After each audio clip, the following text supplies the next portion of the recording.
In this video, I'm going to show you how to add your name to lock screen on Samsung, just like this. This is my lock screen, and this is my name, Ade.4A.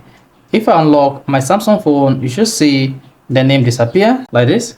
Now, if I go ahead and lock the device like this again, then you should see I already added my name to the screen. So here in this video, you learn how you can easily add your name to Samsung phone lock screen. So if you don't know this video, you found this video helpful and informative, please don't forget to like and subscribe. Now, the first thing you want to do to add your name to a Samsung phone lock screen is open the Samsung phone settings. On the settings page, scroll down and click on wallpaper and style. And once you selected that, you need to locate your lock screen under wallpaper and style. This is my home screen, this is lock screen. So this depends on the type of wallpaper you're using. Go ahead and click on lock screen just like this. Then wait for this page to load. Then click on this icon here. You can see this. You can edit this contact information, delete it, and type another thing here. Here I just removed the space between Ade.2 and 4A. Then once you type in your name here, go ahead and click on done. Then once you hit the done button, go ahead and click on the done button again.